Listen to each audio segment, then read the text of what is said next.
Good morning students. આજે આપણે પ્રકરણ 5 સપુષ્પી વનસ્પતિઓની બાહ્યાકાર વિદ્યામાં પર્ણ વિશે ચર્ચા કરીશું. પર્ણ એટલે શું?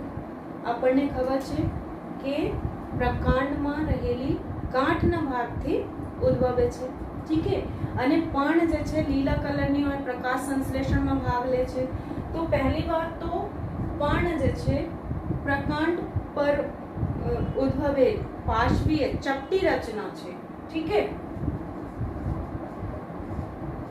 પ્રકાંડ પરથી ઉદ્ભવતી પાર્શ્વીય ચપટી રચના છે. ખબર છે ને આપણને, એકદમ ચપટી હોય, ગાંઠના ભાગ પરથી ઉદ્ભવે છે. જો એક પ્રકાંડ હોય એના ગાંઠના ભાગ છે, આ ભાગ પરથી पर्ण उद्भवे छे. ठीक है. અને मैंने बताया था मुख्य धरी અને પર્ણના જે ભાગ હોય અને આ ભાગને કહેવાય કક્ષ. ઠીક है. અને આ ભાગમાં શું હોય? કક્ષ કલિકા. ઠીક है. કક્ષ કલિકા હોય અને કક્ષ કલિકામાંથી શાખા નીકળી શકે છે. ઠીક है. अब यहाँ पर लिख लो कि પર્ણ જે છે કઈ ભાગ પરથી ઉદ્ભવે? પ્રકાંડના ગાંઠના ભાગ પરથી.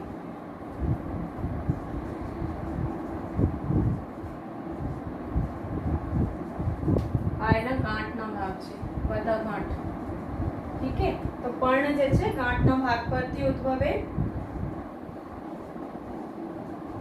કક્ષમાં કલિકા ધરાવે. ઠીક है. અને આ કલિકા દ્વારા શું બનશે? તો શાખાઓમાં પરિણમે.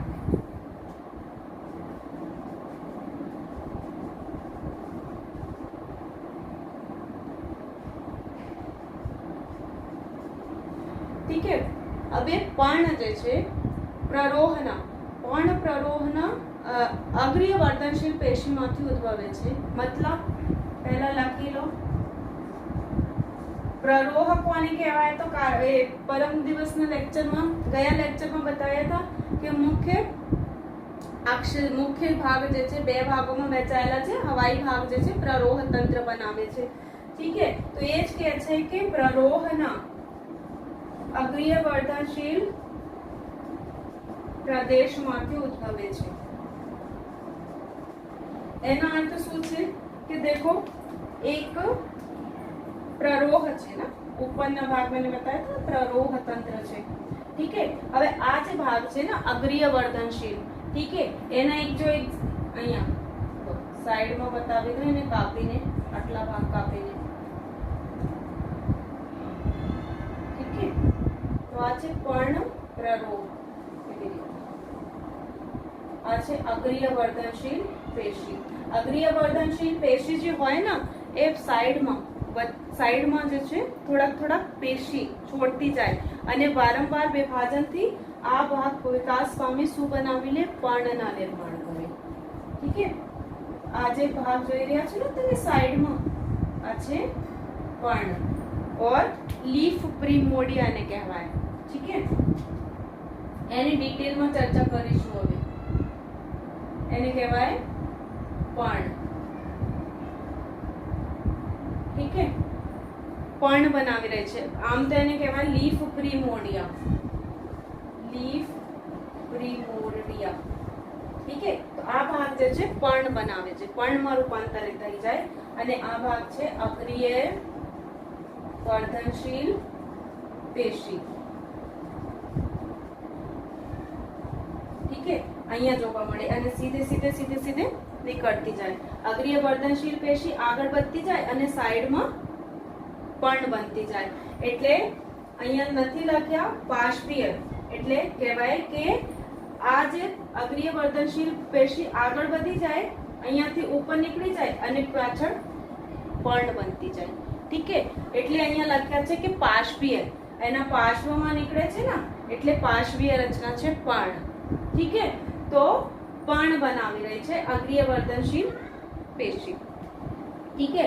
અને તમે અહીંયા જોઈ શકો કે જે પહેલા બની પર્ણ છે આ મોટી છે, પછી જૂની જે હવે હવે નવી બની પણ જે છે થોડી નાની છે, તો કેવી રીતે ગોઠવાઈ હોય ખબર? એવી રીતે માની લો આ એક એના પ્રરોહ છે, તો નીચેની બાજુ જૂના પર્ણ છે જે મોટા હોય, ઠીક है, ઉપરની બાજુ જે નવા પર્ણો બને, अग्र अभिवर्धी क्रम एक्रोपेटल फैशन, मतलब जूनी लीफ जूनी पर्ण હોય નીચેની બાજુ હોય, ઉપર નવા પર્ણો આપતા જાય આવે ને, તમે એને ઇમેજિન કરી શકો કે જે અગ્રીય વર્ધનશીલ પેશી છે આ આગળ વધતી જાય અને સાઈડમાં પર્ણ બનતી જાય, તો જૂની જે પર્ણ હોય નીચેની બાજુ હોય અને ઉપરની બાજુ નવા પર્ણ હોય, ઠીક है, તો એને કહેવાય अग्र अभिवर्धी क्रम एक्रोपेटल फैशन, ठीक है। केवी रीते गोठवाया होय? अग्राभिवर्धी क्रम में, अग्राभिवर्धी एटले एक्रोपेटल, ठीक है, क्रम में गोठवाय। काम શું છે એના? પ્રકાશ સંશ્લેષણ। એકદમ ઈઝી है बच्चों, પણ જે છે આપણને જોઈએ છે એટલે બહુ ઈઝી લાગે છે, ઠીક है। તો હવે તમે સમજી ગયા હશો કે પ્રકાંડમાં પાર્શ્વીય ચપટી રચના છે, પ્રકાંડ પરથી ઉદ્ભવતી પાર્શ્વીય ચપટી રચના છે, ગાંઠના ભાગ પરથી ઉદ્ભવી રહી છે અને કક્ષમાં શું ધરાવે? કલિકા, એને કહેવાય કક્ષ કલિકા, ઠીક है, અને કક્ષમાંથી કલિકા ધરાવે, इसमें શાખા બનશે, ઠીક है। પર્ણ પ્રરોહની અગ્રીય વર્ધનશીલ પ્રદેશમાંથી ઉદ્ભવે છે, જોઈ લીધા, અને અગ્ર અભિવર્ધી ક્રમમાં ગોઠવાયા હોય તો જૂના પર્ણો નીચે હોય પ્રરોહ તંત્ર में પ્રકાંડમાં, ઉપર જે હોય નવા પર્ણો હોય, ઠીક है। કામ શું છે એના? પ્રકાશ સંશ્લેષણ, ઠીક है।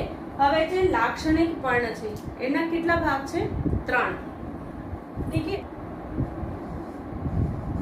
3 भागों की बनेली है। पहला है पर्ण तल, ठीक है, पर्ण दंड अने पर्ण फलक लैमिना, ठीक है। तो पर्णतल સૌથી પહેલા આપણે જોઈશું પર્ણતલ એટલે શું। પહેલા એની સંરચના જો કે કઈ ભાગ હોય, तो देखो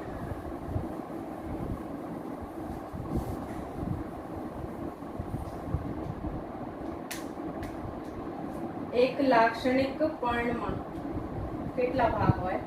પહેલી વાત તો ગાંઠના ભાગ પરથી ઉદ્ભવી રહી છે એટલે બનાવી લો।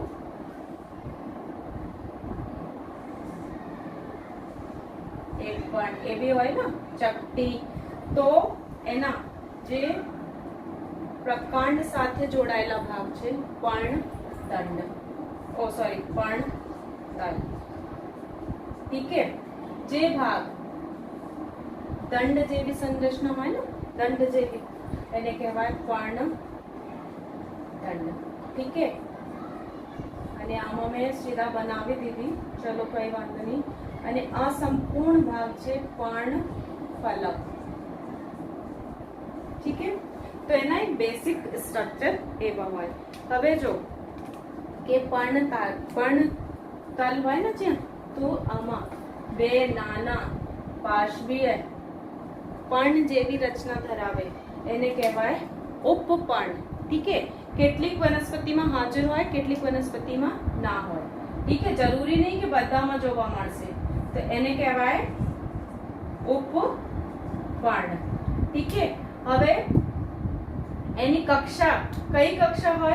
देखो दूसरे पेन से बना देती हूँ कि अहिया एक थोड़ा रब करी दो, एक उपपर्ण તમે સમજી ગયા છો। તો અહીંયા એક હોમાં હોય કલિકા, ठीक है, બે નાના પર્ણ ઉપપર્ણ બનાવના બચ્ચો, આ છે કલિકા, ठीक है, કલિકા, ठीक है। તો આના એટલા ભાગ હોય पर्णतल, पर्णदंड અને पर्णफलक। જે ભાગ પ્રકાંડ સાથે જોડાયેલા હોય એને કહીએ पर्णतल, ठीक है।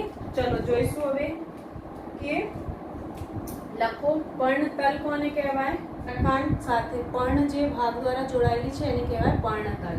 ઠીક છે, તો પર્ણ પ્રકાંડ સાથે જે ભાગ સાથે જોડાયેલી હોય એને કહેવાય પર્ણતલ. ઠીક છે, અને ઘણી વનસ્પતિઓમાં શું મળે તો ઉપપર્ણ જોવા મળે, અમુકમાં ના મળે. ઠીક છે, તો બે પાર્શ્વીય જોઈ લીધા ને ડાયાગ્રામમાં, નાના પર્ણો જેવી રચના ધરાવે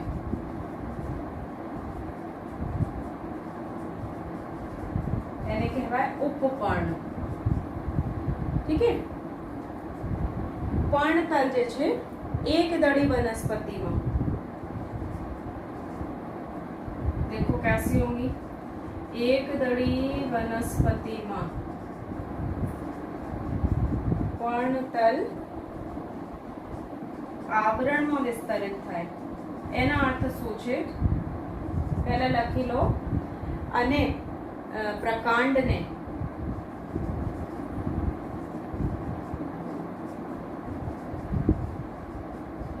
આંશિક રીતે કે સંપૂર્ણ રીતે આવરિત કરી લે.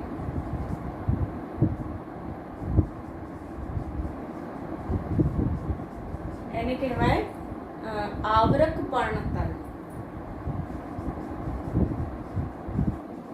આવરક પર્ણતલ. ઠીક છે, હવે જો કઈ વનસ્પતિમાં જોવા મળે છે એક દળીમાં, તો શેરડી જોઈ છે ને, શેરડી, મકઈ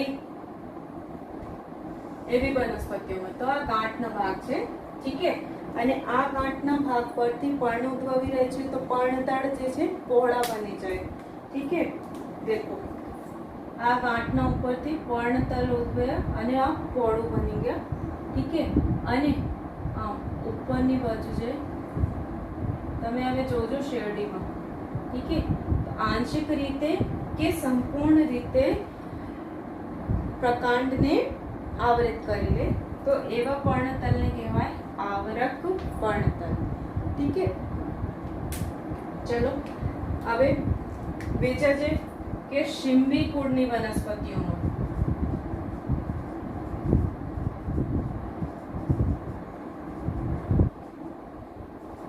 પર્ણતલ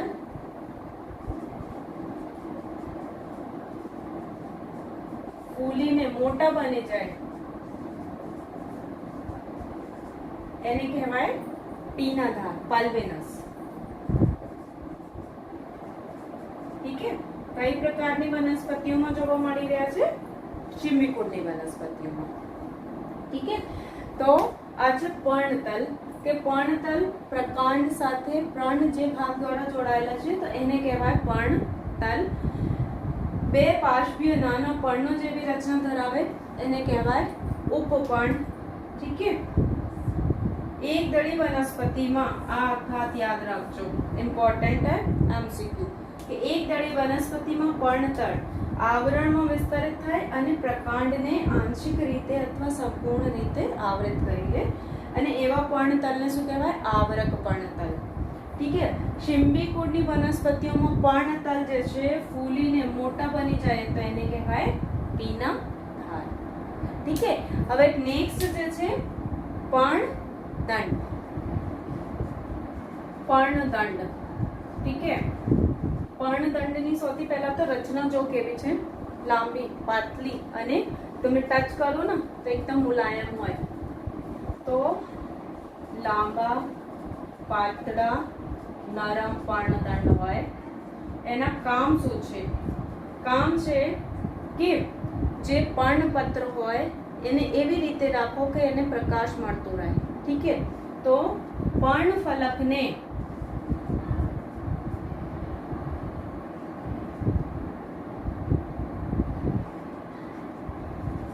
પ્રકાશ મળતું રહે એવી રીતે રાખવામાં મદદરૂપ છે. અને બીજી વાત કે પર્ણપત્ર જે છે ને, પર્ણપત્ર એટલે પર્ણફલક. પર્ણપત્ર પવનમાં ફરકી શકે, પવનમાં ફરકી શકે એટલે હિલતા ડોલતા રહે. ઠીક છે, જેના દ્વારા થાય શું, કેમ ફરવાનું છે ભાઈ, એને કેમ ફરસી શકે એવી રીતે રાખે, તો જેના દ્વારા પર્ણ સપાટીને ઠંડક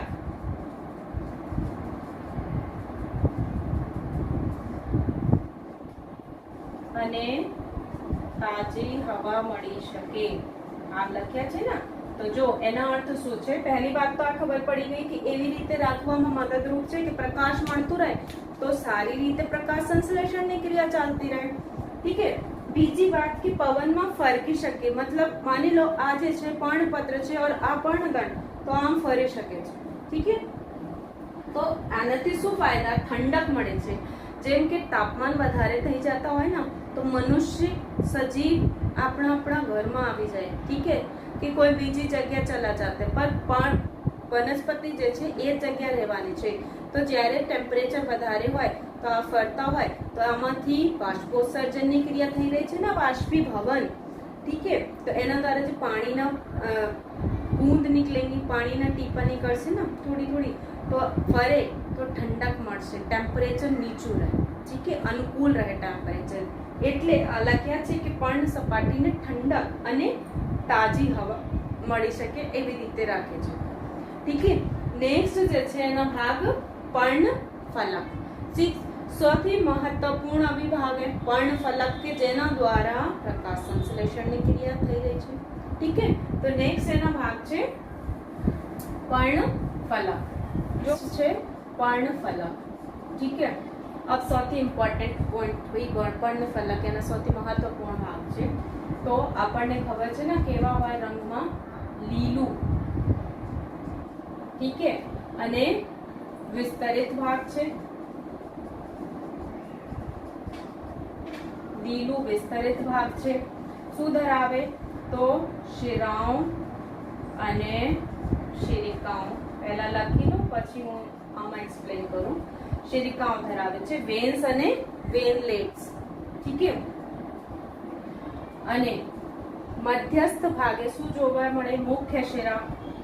ફલકના મધ્યસ્થ ભાગે મુખ્ય શિરા હોય એને કહેવાય મધ્ય શિરા.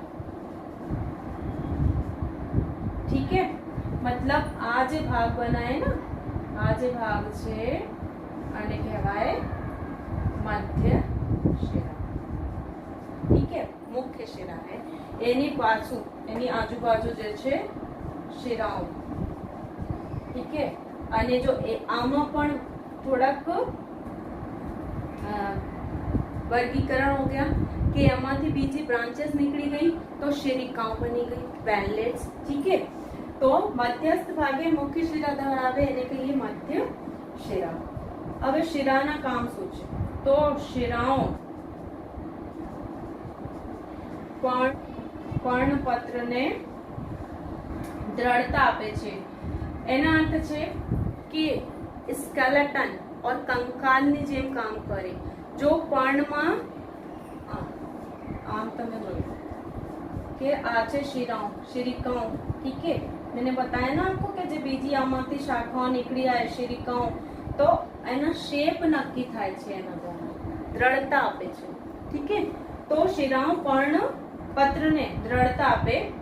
અને બીજા કામ શું કરે શિરાઓ, તો પાણી, ખનિજ દ્રવ્ય, ઠીક है, એના વહનમાં મદદ કરે.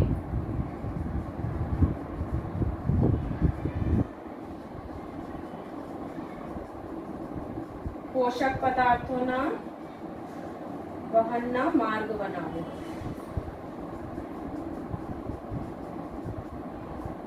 ઠીક है. તો પર્ણફલકમાં આપણને શું શું જોવા મળ્યા હતા, કેવા વિસ્તાર છે. પહેલા તો જો કે લીલા વિસ્તાર છે, વિસ્તરિત છે, ચપટા. ઠીક है. દેખી લો ચપટા. ઠીક है. શિરાઓ અને શિરિકાઓ આમાં જોવા મળી રહી છે. મધ્યસ્થ ભાગે એક મુખ્ય શિરા હોય એને કહેવાય મધ્ય શિરા. શિરાઓ જે છે એના કામ શું છે કે પર્ણપત્રને દ્રઢતા આપે છે, કંકાલની જેમ કામ કરે. પાણી, ખનિજ દ્રવ્યો, પોષક પદાર્થોના વહનમાં માર્ગ બનાવે. ઠીક है. તો આ શિરાઓના કામ છે. ठीक है। पर्णना पर्ण फलक में बीजा काम क्या करेगा तो प्रकाश संश्लेषण। ठीक है।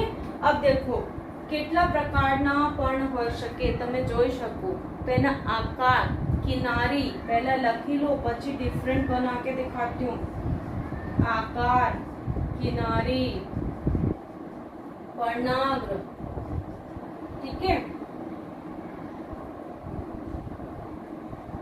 सपाटी અને પર્ણફલકનું વિસ્તરિત છેદન જુદા જુદા પર્ણોમાં જુદા જુદા વનસ્પતિઓના પર્ણમાં જુદું જુદું હોય।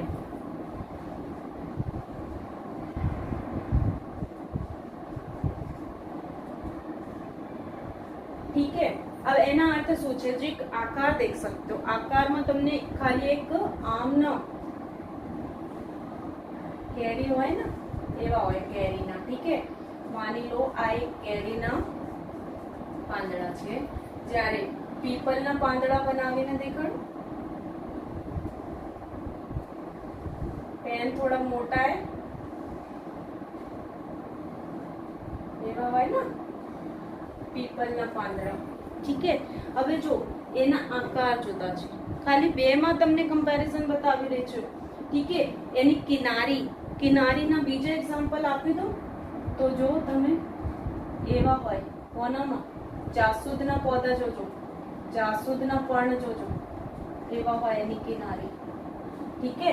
तो किनारी આમાં એવી કે કોઈ કિનારી નહીં है સરખી જ છે કિનારી एकदम सीधी सपाट पर તમે જાસૂદમાં જોજો કિનારીમાં થોડા થોડા એવા ભાગ જોવા મળશે। ठीक है। पर्णाग्र जो पर्णाग्र આમાં एकदम सीधा है पर આમાં પીપલની પત્તીમાં થોડા ટોચ ભાગે ના પાતળા હોય। ठीक है। पर्णफलनનું વિસ્તરિત છેદન मतलब કે માની લો કે એક પર્ણમાં નીમના પાંદડા હોય ને નીમના તો આમાં તો સંપૂર્ણ છેદન થઈ જશે। ठीक है। એટલે એના पर्णफलनનું છેદન તો જુદા જુદા પર્ણોમાં જુદા જુદા હોય। ठीक है। તો આ છે પર્ણના ભાગ। હવે આપણે જોઈશું કે પર્ણમાં શિરાઓ જે છે એની ગોઠવણી કેવી હોય એને કહીએ શિરા વિન્યાસ। ठीक है। नेक्स्ट છે શિરા વિન્યાસ। ठीक है। શિરા વિન્યાસ કોને કહેવાય તો પર્ણફલકમાં શિરાઓ અને શિરિકાઓની ગોઠવણીને કહેવાય શિરા વિન્યાસ। ठीक है।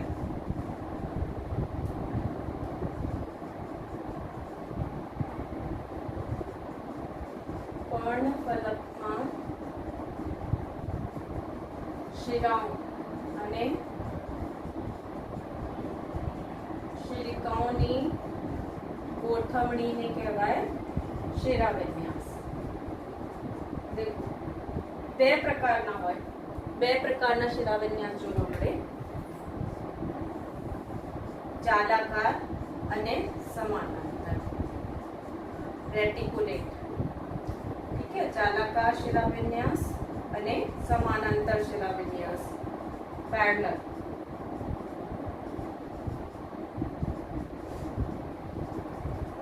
ठीक है।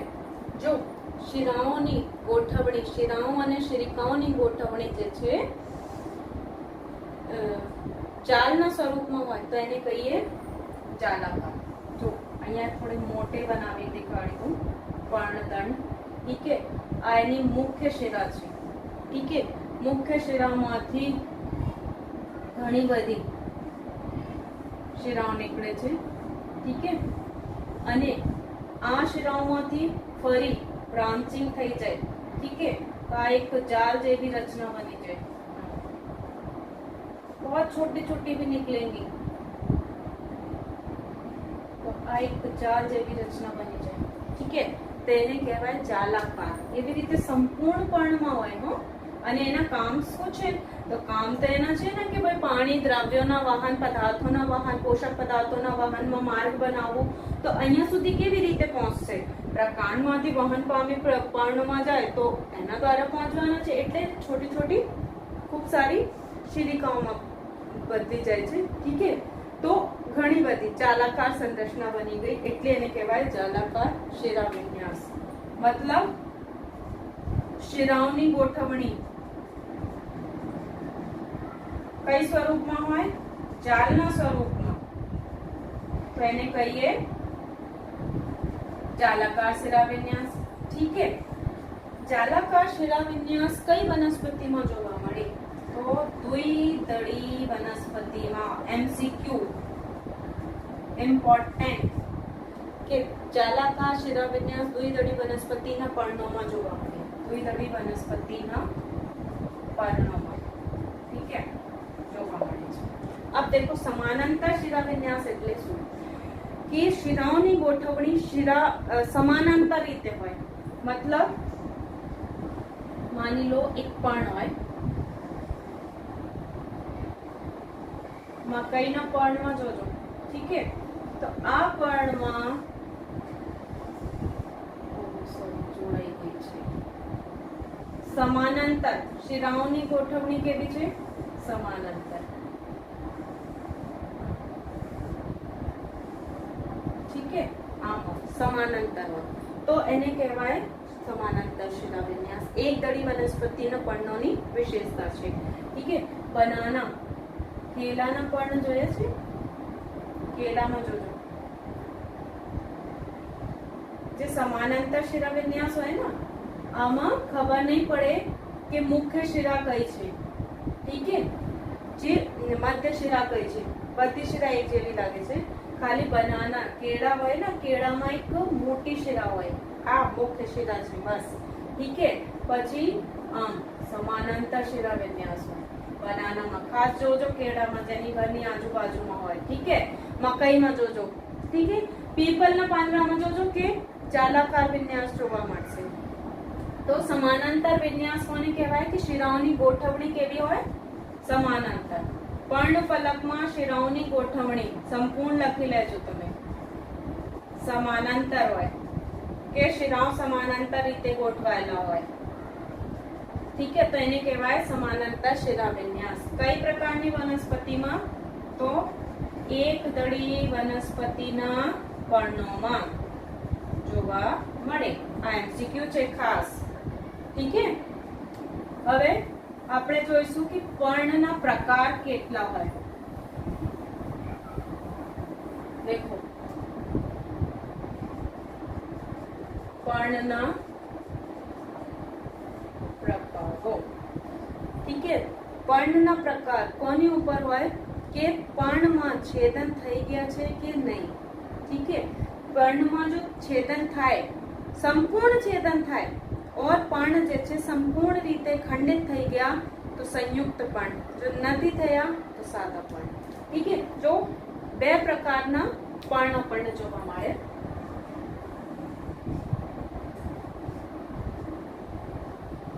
સાદું પર્ણ અને સંયુક્ત પર્ણ.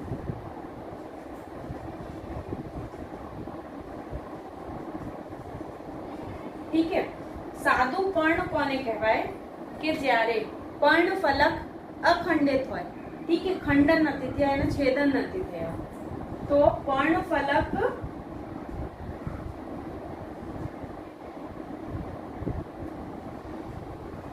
પર્ણફલક સંપૂર્ણ હોય એટલે કે અખંડિત હોય. ઠીક है. અથવા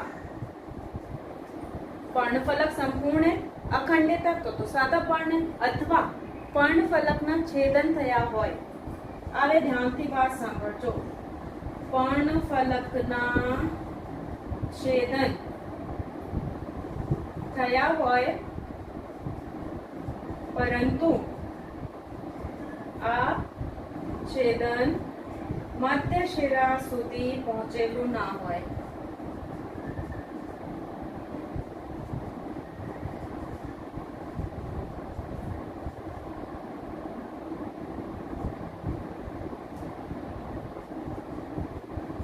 તો એવા પર્ણોને કહેવાય સાદું પર્ણ. મતલબ દેખો, એક આમના પાંદડા બનાવી રહી છું. કેરી એવા હોય ને કેરીના સ્ટ્રક્ચર, તો તમે જોઈ શકો કે આમાં કોઈ પણ મતલબ જે પર્ણફલક છે એકદમ સંપૂર્ણ અખંડિત. ઠીક है. કોઈ પણ છેદન નથી થઈ રહ્યા. કેવા પર્ણ છે? સાદું પર્ણ. બીજા એક બનાવું મૂળાના પાંદડા જોયા છે ને, રેડિશ ના મૂળી હોય તો દેખો મૂળીના પાંદડા કેવા હોય એવા.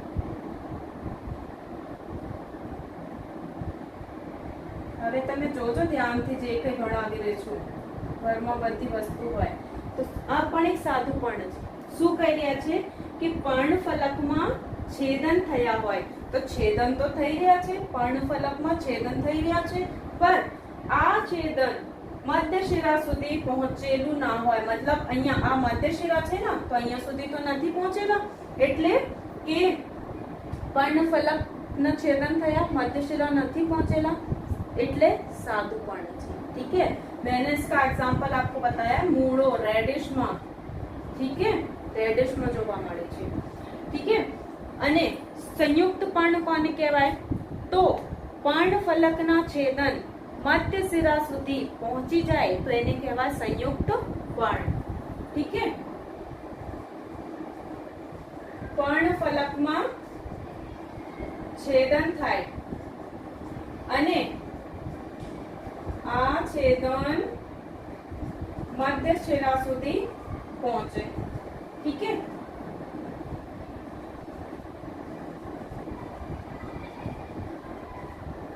આટલી વાત ખબર પડી ગઈ. અને पर्णिका बनावी ले. ठीक है, पर्ण फलक ने घणी पर्णिकाओं विभाजित करे છે. હવે એનો અર્થ શું છે? જો સંયુક્ત પર્ણ અહીંયા એક બના કે દિખાવ્યું. પહેલા એક સાદા પર્ણ છે. ठीक है, એના એક પર્ણ ફલક, કોઈ પણ પર્ણ માની લો. હવે તમે એક્ઝામ્પલ ઘણા બધા છે એના આપીશું. ठीक है, આમાં છેદનની પ્રક્રિયા સ્ટાર્ટ થઈ તો આમ. ठीक है, હવે આમાંથી ઘણી બધી નીમ કા પાંદડા જોયા છે ને, લીમડાના.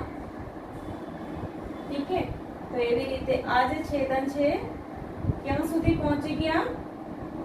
મધ્ય શિરા સુધી પહોંચી ગયા. જો હા, છેદન મધ્ય શિરા સુધી પહોંચી જાય. ठीक है, તો હવે આ જે પર્ણ ફલક છે, પર્ણ ફલક જે છે શું બનાવી લીધા? पर्णिकाओं. એ જ લખ્યા છે કે પર્ણ ફલકમાં છેદન થાય અને આ છેદન ક્યાં સુધી પહોંચી ગયા? સીધે મધ્ય શિરા સુધી જોડાઈ ગયા. ठीक है, તો અને પર્ણ ફલકને ઘણી પર્ણિકાઓમાં વિભાજિત કરી. હવે એક દરેક એને શું કહેવાય? पर्णिका. ठीक है, આ શું બની ગઈ? पर्णिका. લીમડાના પાંદડા જોયા છે ને, देखो कैसा होता है લીમડાના. માની લો આ એક પાંદડા છે જે અટેચ છે કોની સાથે? પ્રકાંડ સાથે. ठीक है, આમાં તમે જોજો એવી રીતે સંરચના જોવા મળશે. હા, જોજો હવે લીમડાના પાંદડા. ठीक है, તો આ જે એના પહેલા સંપૂર્ણ રીતે એવી રીતે તમને બંને બાજુ જોવા મળશે. ठीक है, તો પહેલા આની મધ્ય શિરા રહી હશે. ठीक है, પછી આમાં છેદન થતા જાય તો આ જે છે ને, તમે જોવો છો જે તમને કહો છો ને નીમની લીમડાના પાંદડા છે, પાંદડા નથી, पर्णिका છે. ठीक है, આ શું છે? લીમડાની पर्णिका. અને આ જે ભાગ છે મધ્ય શિરા છે અને આ શું કઈ ભાગ બનાવી લે? તો હવે એને કહીએ પત્રાક્ષ. અને શું કહેવાય? પત્રાક્ષ. મધ્ય શિરા છે, છેદન પૂરા થઈ ગયા ત્યારે મોટા દંડી જેવા સંરચના બની જાય, એને કહીએ પત્રાક્ષ. ठीक है, તો પર્ણ ફલકમાં છેદન થાય અને આ છેદન મધ્ય શિરા સુધી પહોંચી જાય અને પર્ણ ફલકને पर्णिकाओं विभाजित करे છે. ठीक है, હવે છેદન સંયુક્ત પર્ણ હવે કેટલા પ્રકારના છે? તો ફરી બે પ્રકારના, પીછાકાર સંયુક્ત પર્ણ અને પંજાકાર સંયુક્ત પર્ણ. પીછાકાર સંયુક્ત અને પંજાકાર સંયુક્ત પર્ણ. ठीक है, તો હવે જો પીછાકાર સંયુક્ત પર્ણ કેવા હોય?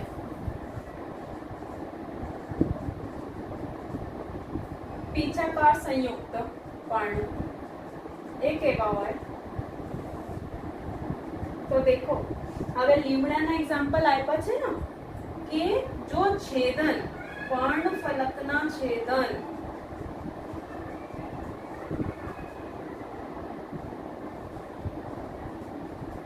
મધ્ય શિરા સુધી પહોંચે, અહીંયા વર્ડ મધ્ય શિરા બહુ ઇમ્પોર્ટન્ટ છે, ઠીક છે, મધ્ય શિરા સુધી થાય અને જેના કારણે ઘણી બધી પર્ણિકાઓ બની જાય, ઠીક છે, અને કહેવાય પીછાકાર સંયુક્ત પર્ણ, ઠીક છે। પત્રાક્ષ જે છે કોના રિપ્રેઝન્ટેશન કરી રહ્યા છે? મધ્ય શિરાના, मतलब मध्य शिरा सेमा फेरवाई गई पत्राक्षમાં, ठीक है। और અહીંયા એમ લખી લો કે મધ્ય શિરા પત્રાક્ષ બનાવે છે, ठीक है। એનું ઉદાહરણ છે લીમડો, नीम।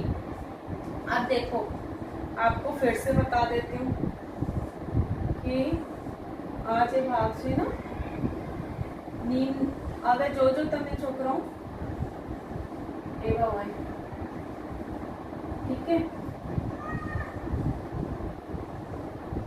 तो आ पर्णिकाओं છે, मैंने आपको बताया ना पर्णिकाओं છે, ठीक है। અને આમાં છેદન કઈ દિશામાં થઈ રહ્યા છે? મધ્ય શિરામાં, ठीक है। અને આ ભાગ શું બનાવી લે? પત્રાક્ષ, ठीक है। અને આ ભાગ છે પર્ણિકાઓ, પીછાકાર, પીછા જેવા લાગે છે ને, પીછાકાર સંયુક્ત પર્ણો। આ એની એક સંપૂર્ણ પર્ણ છે, આ સંપૂર્ણ પર્ણ છે, ઠીક છે। આ એક પર્ણ નથી, સંપૂર્ણ જે છે પર્ણ છે, ઠીક છે। અને આમાં અહીંયા કલિકા, કક્ષ કલિકાની હાજરી હોય, સંયુક્ત પર્ણ હોય કે સાદા પર્ણ, આમાં કક્ષ કલિકાની હાજરી હોય, ઠીક છે। લખી લો, સંયુક્ત પર્ણ અને કલિકા ધરાવે, ठीक है, कक्ष कलिका धरावे, पर्णदंडना कक्षમાં कक्ष कलिका ધરાવે, ठीक है। બંને પ્રકારના પર્ણ। તો પીછાકાર સંયુક્ત પર્ણ કોને કહેવાય? કે જ્યારે છેદન મધ્ય શિરા સુધી પહોંચે તો વિભિન્ન જે पर्णिकाओं बनी जाए, ठीक है। અને મધ્ય શિરા જે છે કોનામાં ફેરવાઈ ગઈ? હવે પત્રાક્ષ બની ગઈ, ठीक है, લીમડામાં જોવા મળે। આ દેખો બીજા શું છે? પંજાકાર, પંજાની જેમ દેખાય છે, પંજાકાર સંયુક્ત પર્ણ,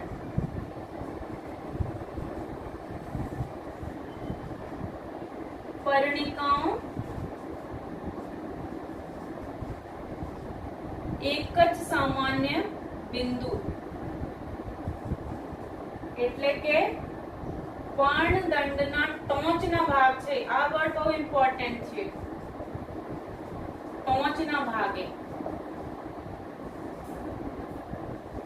થી જોડાયેલી હોય, ઠીક છે। એનું ઉદાહરણ છે શીમડો, એનું ઉદાહરણ છે અહીંયા લખી દઉં, શીમડો, ठीक है। अब देखो एना अर्थ શું છે કે પંજાકાર સંયુક્ત કોને કહેવાય? તો માની લો આ એક पर्णदंड है, ठीक है। अब देखो एक पर्णिका, બીજી पर्णिका, આ पर्णदंड છે તો તમને બધાએ ખ્યાલ આવે કે આ पर्णफलक છે ને, છેદન થઈ ગયા છે ને, ठीक है। पर्णदंडના ટોચના ભાગે આવીને મળી રહી છે, देखो पंजे जैसी संरचना दिखाई रही है, पंजा जैसी, ठीक है। 1 2 3 4 5 ऐसे अपने उंगलियां बिल्कुल ऐसे इसमें भी होती हैं, ठीक है। तो पर्णदंडना टोचना भागे एक ज सामान्य बिंदु पर जोड़ाયેલી હોય, આ દરેક શું છે? पर्णिकाएं, ठीक है, पर्णिकाओं। तो એને કહેવાય पंजाकार संयुक्त पर्ण, ठीक है। હવે એકવાર એના રિવિઝન કરી લો, કોનામાં જોવા મળે છે? શીમડોમાં, ठीक है। હવે એક बात और जानी लो कि એની જે પર્ણિકા હોય ને, પર્ણિકાની કક્ષામાં કલિકા નહીં મળશે. ઠીક છે, ખાલી આપણને પર્ણની સાદા હોય કે સંયુક્ત એની જે પર્ણદંડના કક્ષમાં કક્ષ કલિકા ધરાવે, બંને પ્રકારના, પણ પર્ણિકાઓમાં કક્ષમાં કલિકા ના જોવા મળે છે. ઠીક છે, તો હવે એક વાર પર્ણના જે બીજા ભાગ છે એને આપણને બીજા વિડીયોમાં જોઈશું. તો આટલા ભાગ અને પર્ણના પહેલા એક વખત રિવાઇઝ કરી લો કે પર્ણ જે છે પાર્શ્વીય રચના છે, પ્રકાંડ ઉપર રહેતી પાર્શ્વીય રચના છે, ગાંઠના ભાગ પરથી ઉદ્ભવી રહી છે અને એની કક્ષમાં કક્ષ કલિકા જોવા મળે જે શાખાઓમાં પરિણમે છે. પર્ણ જે છે પ્રરોહના અગ્રીય વર્ધનશીલ પ્રદેશમાંથી ઉદ્ભવે છે અને અગ્ર અવિવર્ધી ક્રમમાં ગોઠવાયેલી હોય. પ્રકાશ સંશ્લેષણ માટે મુખ્ય ભાગ બનાવે છે. 3 ભાગ હોય: પર્ણતલ, પર્ણદંડ, પર્ણફલક. ઠીક છે, પર્ણતલ જે છે પ્રકાંડ સાથે જોડાયેલા હોય અને ઘણી વનસ્પતિઓમાં 2 નાના પર્ણ જેવી સંરચના જોવા મળે તો એને કહીએ ઉપપર્ણ. ઠીક છે, અને શિંબીકુળની વનસ્પતિઓમાં પર્ણતન ફૂલાઈ જાય એને કહીએ પીનાધાર. પર્ણદંડ જે છે લાંબા, પાતળા, નરમ સંરચના છે. પર્ણફલકને એવી રીતે રાખે કે એને પ્રકાશ મળતું રહે અને આ હવામાં ફરકી શકે, જેના કારણે પર્ણ સપાટી પર ઠંડક રહે અને તાજી હવા મળી રહે. પર્ણફલક જે છે લીલું અને વિસ્તરિત ભાગ છે. શિરાઓ અને શિરિકાઓ જોવા મળે છે. પર્ણફલકમાં એક મુખ્ય શિરા હોય, મધ્યસ્થ ભાગે હોય એને કહીએ મધ્ય શિરા. ઠીક છે, શિરાના કામ શું છે તો એને દ્રઢતા આપે પર્ણફલકને. ઠીક છે, બીજા કામ છે એના કે પાણી, દ્રવ્ય અને પોષક દ્રવ્યના વહનમાં માર્ગ બનાવે છે.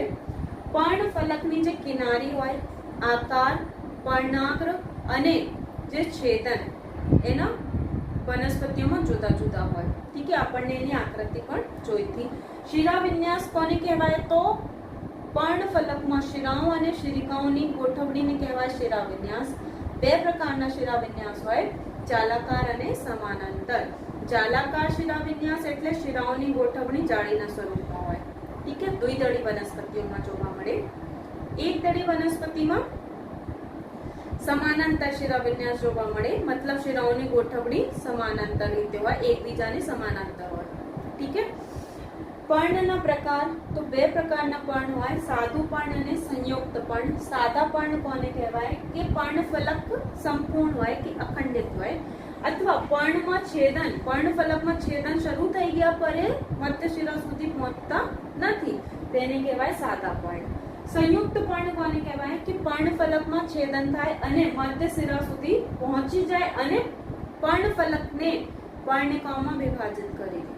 ઠીક છે, સંયુક્ત પર્ણ. બંને પ્રકારના પર્ણમાં પર્ણદંડના કક્ષમાં કક્ષ કલિકા ધરાવે અને પર્ણિકાઓની કક્ષમાં કલિકા હોતી નથી. ઠીક છે, 2 પ્રકારના પર્ણ છે, પિચ્છાકાર સંયુક્ત પર્ણ અને પંચાકાર સંયુક્ત પર્ણ. પિચ્છાકાર સંયુક્ત પર્ણ પર્ણફલકના છેદન મધ્ય શિરા સુધી થાય અને જેના કારણે ઘણી બધી પર્ણિકાઓ બની જાય છે. ઠીક છે, મધ્ય શિરા કોનામાં ફેરવાઈ ગઈ? પત્રાક્ષ બનાવી ગઈ. કઈ વનસ્પતિના પર્ણ? લીમડો. ઠીક છે. પંચાકાર સંયુક્ત પર્ણ તો પર્ણિકાઓ એક જ સામાન્ય બિંદુ એટલે કે પર્ણદંડના ટોચના ભાગે જોડાયેલી હોય. ઠીક है, किसमें देखने को मिलेगी? शिमूलों. ठीक है. नेक्स्ट वीडियो में આપણે ભણીશું પર્ણ વિન્યાસ અને પર્ણના રૂપાંતર.